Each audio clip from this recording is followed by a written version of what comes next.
So I was born in San Diego. You know, my dad lived there pretty much my whole life.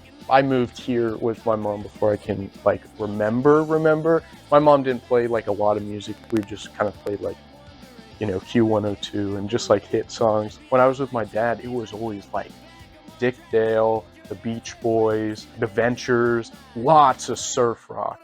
And it's taken me a little while to realize how much I love that stuff and how much I want to like kind of implement that. I think that now I'm starting to realize like, okay, my style is like influenced by a lot of that like surf culture, skate culture, like growing up in being split between like football, you know, lacrosse, and you know, I played like sports a little bit, but like, you know, it's like this is team sports. This is the Midwest. That versus like skateboard, mountain bike, BMX, snowboarding, you know, like surfing, all this independent stuff and just, you know, free-spirited like beachiness. When I was here, it was this is a different world. A theme that I've had reoccurring and will occur is like the theme of duality. I think the duality of that situation, like two halves of a whole, and like being, you know, there's a lot of like, and just like the difference, like, you know, there's a lot of Midwest emo and stuff, a lot of surf rock, and I feel like having a good mesh of like the East and West Coast. I adore the scene. I love the scene. I think I know like a lot of the people in the scene. I don't know every band, but I think everybody is kind of like, you know, aware of each other. I have a couple of people that I'm like friends with, and then others that it's like I see them like, what's up, you know. I don't know of any other scenes because I'm in Cincinnati, you know. There would be no reason that I know about the Chicago scene or the Pittsburgh scene or something, but I've heard from a lot of people, like when I talk to like touring bands and stuff that come through, they're like, yeah, your guys' scene is really strong. But the first time that I really was like, wow, this is incredible, was I was at this Bellevue First Friday, and like I was walking around and there was like people in like bell bottoms, all these fucking like the local art vendors and everything, and it was just like, this is cool. I feel like I've been transported into like the 60s, you know, that, and then just going to house shows and being like, wow, this is going on. Like there is a community here, like legitimate support for the arts and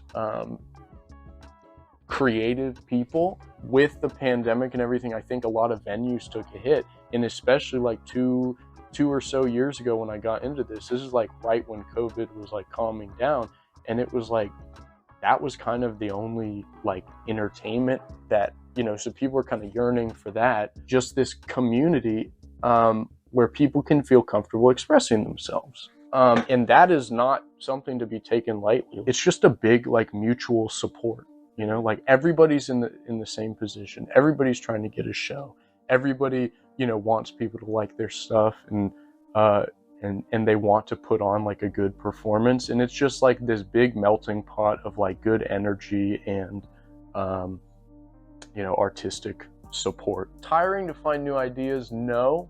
Tiring to go through the hoops and ladders of like implementing those ideas and making them into a digestible bit of content, you know, that whole thing. Like, yes, I would love to, you know, have a super big audience on, you know, but it's like, okay, if I think something's cool and I think it gets the point across, I'm going to post it. And, you know, you have to be like, what do you want to represent your art? Something that you think is cool, or something you think is going to sell or gain traction. Sometimes I get down, it's like, man, my entire thing is like social media. Like if I just like social media didn't exist, like fuck.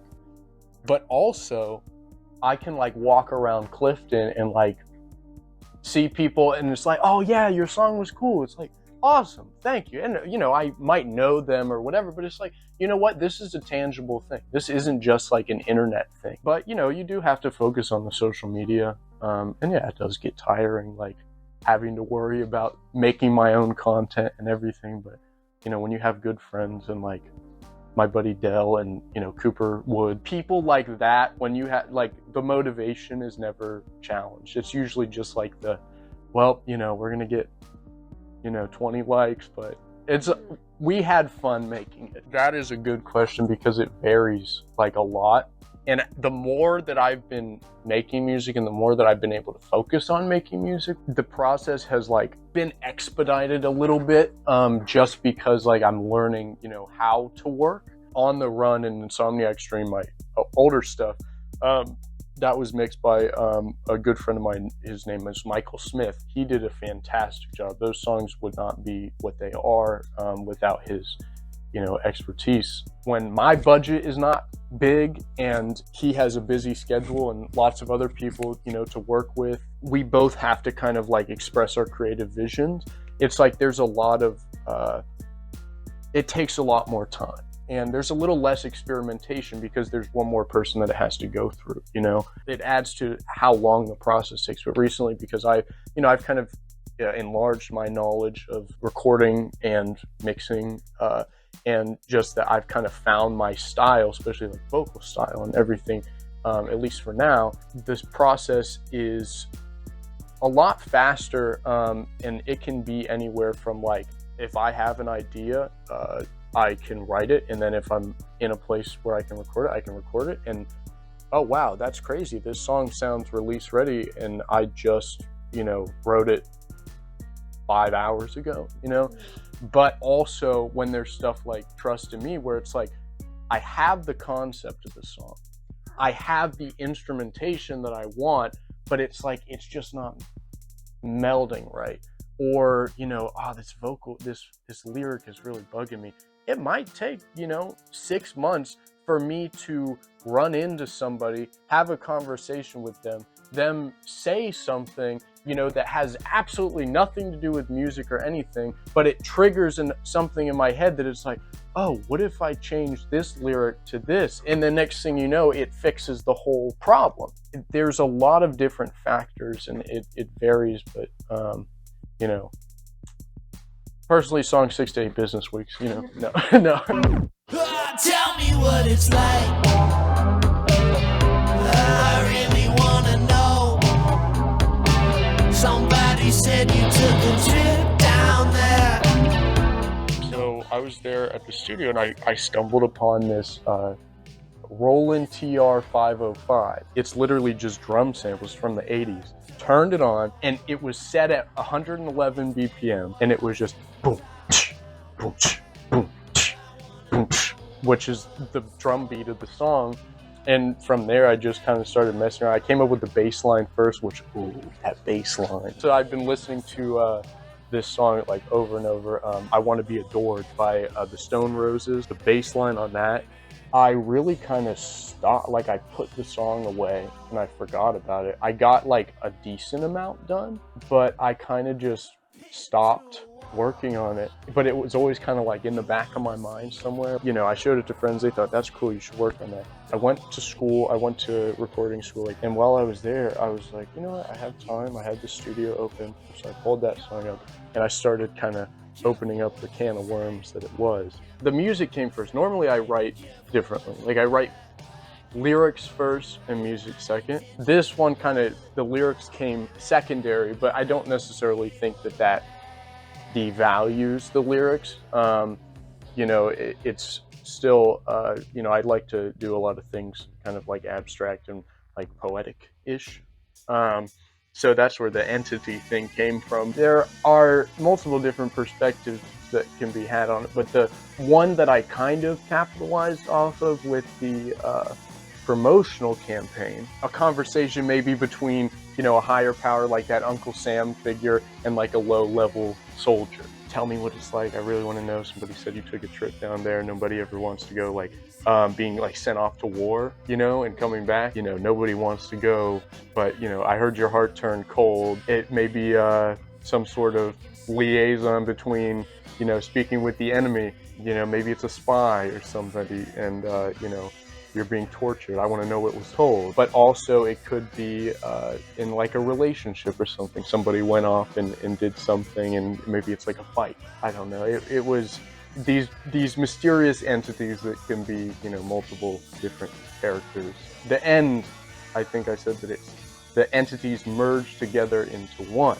The main reason why the inverted color thing happened, you know, was like I was just gonna do an Uncle Sam outfit, like just red, white, and blue, just like that. And I had this like old navy trench coat that was just like a black trench coat. And I was like, how can I get it white? Because I looked up, couldn't find a white trench coat anywhere. Well, the opposite of white is black. What are the opposite colors of the American? And I'm like, oh, no way. Then I called my friend Dell, a fantastic photographer, and I was like, what do you think about this idea, like inverting colors and things? He's like, that sounds fucking awesome. Like, let's do that. Sourcing a yellow, like, tailcoat, that was hard because I ended up just buying a white tailcoat and then dyeing it and building like this Uncle Sam costume. So that was a process, and it was super fun, spray painting or painting the jacket. After I knew that it was like I could make it into like a tangible thing, then I started kind of reflecting on, okay, like how can I incorporate this into like the theme of the song? That's when I, you know, kind of started looking back at the lyrics. A lot of times when I'm like writing lyrics, I'm not necessarily like cognitively aware of what it's gonna like mean. In this case, I kind of was just like, you know what, it tells a story on its own. And I kind of just started reflecting on like, okay, what is, you know, a theme here? What the song represents the most is the inverted priorities of the government, or, you know, this big brother figure, if you will. So a lot of my stuff is like an expression, and it's a way for me to kind of let out a lot of like emotions, which are typically emotional extremes. I have not yet had an emotional extreme of happiness where I feel that I need to let that out some way, but I have had emotional extremes of anger and sadness that I have let out. And that's why a lot of the stuff on these albums is relatively like melancholy. The music itself isn't necessarily negative, but like it's like very minor key, like very kind of brooding, I guess.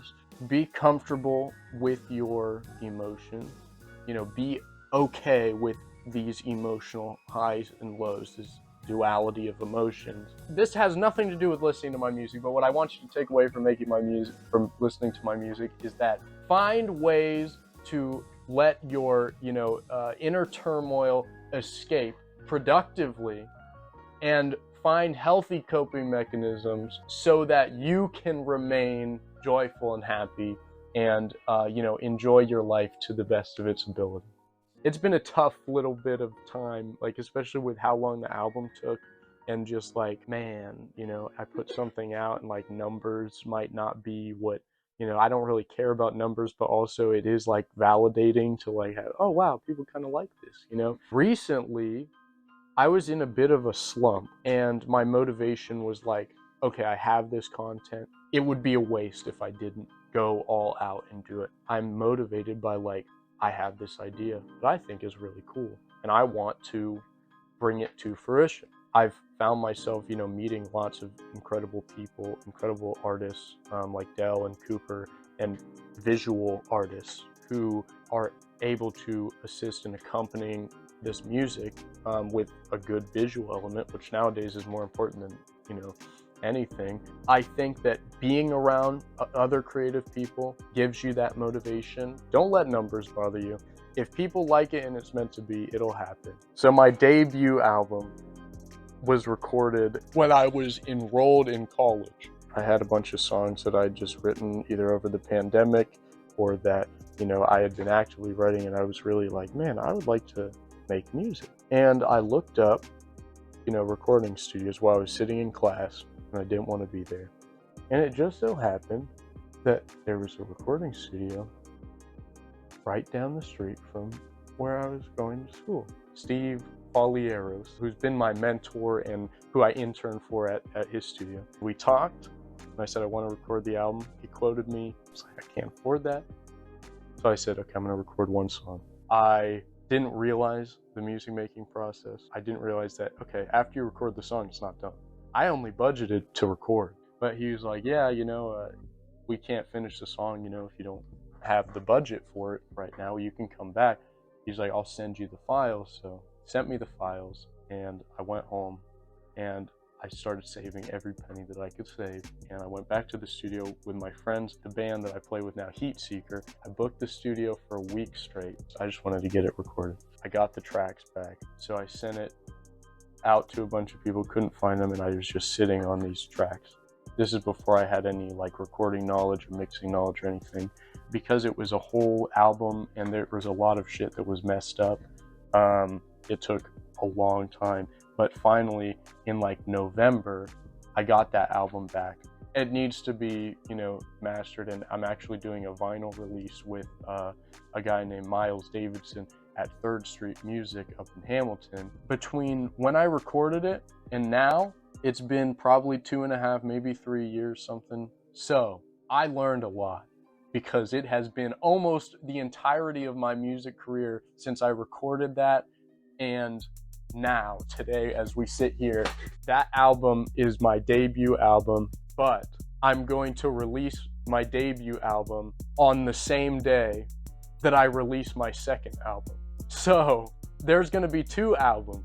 The album that I've been working on in the past year or so, and that album. That way people know, okay, this is what he was doing, and this is what he's doing now. On the Run and Insomniac Stream will be on the first album. Trust in Me will be on the second album. I don't know if I'm going to put them out on the same day, but I'll put them out very close to one another.